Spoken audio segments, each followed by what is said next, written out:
welcome to Nothing's Considered. It's been a week. It's my fault. I was out of town, guys. So here we are back and live with brand new shows for you guys. So right now, before the show starts, share it with your friends. I will wait as I play with these friendship bracelets from the 90s. There we go. And let's begin, shall we? Last night, absolute history was made when, because of Donald Trump's work, 3 Korean prisoners were released. They were brought back into America and met with the President, the Vice President, and Secretary of State Mike Pompeo. Incredible, incredible story. Also incredible the fact that when Melania gets off of a helicopter, she still looks stunning. Her hair is blowing everywhere, and she looks like she's running down the beach in slow motion on Baywatch. I don't know if you guys noticed that, but I noticed that as well. She can't do anything wrong. She is always being best. To play on those words. Now that brings us to something, a little throwback Thursday, if you will, to a statement from our old friend Hillary Clinton on The View about Donald Trump's policies in North Korea and how, well, they don't work. North Korea, this is a very serious issue. And what I am most critical of is that you cannot deal with North Korea unless you work with our allies, South Korea and Japan, and you move China as much as possible, right? So it doesn't help for the president on Twitter to insult South Korea. That is not useful in our trying to bring people together to deal with what is a very serious threat to our own national security. Let's not stop there, though, because Obama's foreign policy, with John Kerry as Secretary of State, was literally sending James Taylor to sing "You've Got a Friend." That was actually one of their policies. Guys, peace through strength works. Peace through sending a hippie to go sing songs to other countries, not so good. One of the most interesting parts of this entire thing was Mike Pompeo's face. Take a look at these pictures. It's Mike Pompeo smiling over and over again. Guys, I couldn't imagine the pride that he feels being able to bring home 3 Americans whose lives were basically over in North Korea. He was able to achieve that. Zoom in on that. Look at that. That is, I think that might be the happiest Secretary of State I've ever seen in the history of Secretary of States, especially when I've been alive. That is a sign of someone who is proud of their work and happy to have literally saved lives. The only downside to his entire journey, though, yesterday was this bus. I did not know that we had labeled a bus United States of America. Technically, and I was corrected online for saying this earlier, that is Crappy Shuttle Bus 5 when Secretary Pompeo was on it. And if the president got on it, it would be Crappy Shuttle Bus 1. But it looks like they just kind of took an old Hillary campaign van and painted it. It's sort of also like when we watched Batman back in the day and they had like random vehicles pop up. Here's the new Batmobile. It's sort of like, well, there you go. Let's move on to what Donald Trump does best. When he was speaking yesterday with the freed prisoners, he took a moment to take a shot at the New York Times, and it was glorious. Take it away, President. Our Secretary of State, despite the fact that the New York Times said he was missing, he was in North Korea, but I think our Secretary of State has done a fantastic job. Mike, did you know that you were missing? They couldn't find you. They couldn't find him. They couldn't find him because he was in North Korea. You know, it's what... He was missing because he was on a secret mission in North Korea. Gotcha, New York Times. Pretty good. Pretty good. And of course, that is a picture of the 2 men meeting in North Korea when he was missing, which is pretty funny. Now, Donald Trump announcing from the White House today that he will be meeting with Kim Jong-un on June the 12th in Singapore for bonus points, though, if they could go and meet underneath the globe at the Singapore Universal Studios. Now, that would be absolute money. Yeah, it goes. Now on to Stormy Daniels news. God. How is it that Michael Avenatti is now breaking news about collusion with Russia? Isn't that kind of strange to you? He's saying Michael Cohen received money from Russian oligarchs. By the way, the Clintons got a ton of money for Russian oligarchs. Ask him about Uranium One deals, huh? But how is he the one that's breaking it now? How is he, who is representing a porn star, the source for Russia news? Anybody have any idea on that? No? No?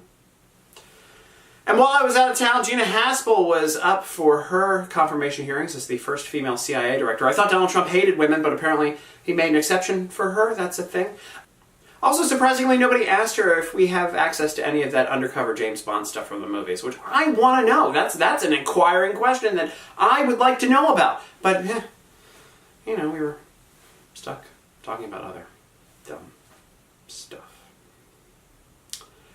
Moving on, we had primary elections on Tuesday, and oh boy, that West Virginia race, that was a race to watch. It was won by Patrick Morrissey, but who cares about Patrick Morrissey? He wasn't entertaining. He's just a boring guy who used to be a lobbyist.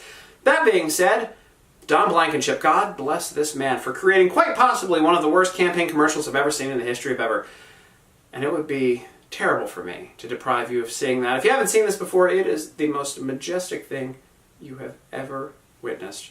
And somebody made a lot of money making this hunk of crap. Throw to it, please. Hi, I'm Don Blankenship, candidate for U.S. Senate, and I approve this message. Swamp Captain Mitch McConnell has created millions of jobs for China people. While doing so, Mitch has gotten rich. In fact, his China family has given him tens of millions of dollars. Mitch's swamp people are now running false negative ads against me. They are also childishly calling me despicable and mentally ill. The war to drain the swamp and create jobs for West Virginia people has begun. I will beat Joe Manchin and ditch Cocaine Mitch for the sake of the kids. Now, there was only one person who was actually aware of what was going on and how terrible that commercial was that was in the commercial, and it's her. See that little look at that?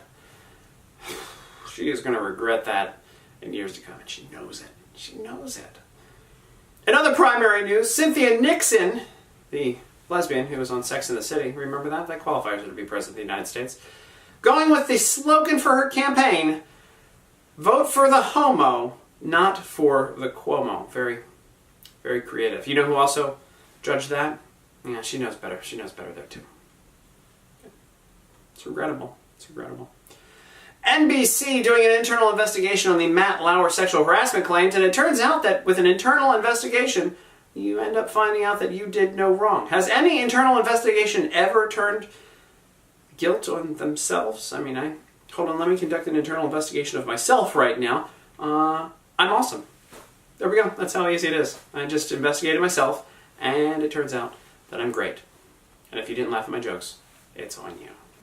And in Australia, evidence that the human race has become so stupid that there is a threat now to our own existence.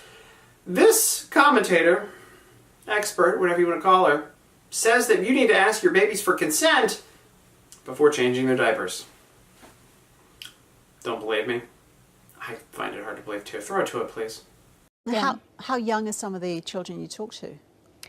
We work from children from 3 years old. We work with parents from birth. From birth? Yeah.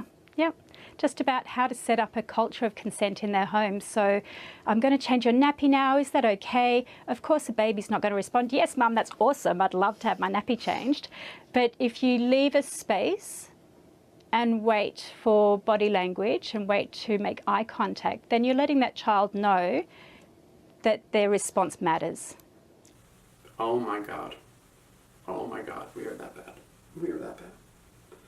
I'm going to leave you on this note, though. We just found out while we were filming that Donald Trump announced that the 5 top leaders of ISIS have been captured.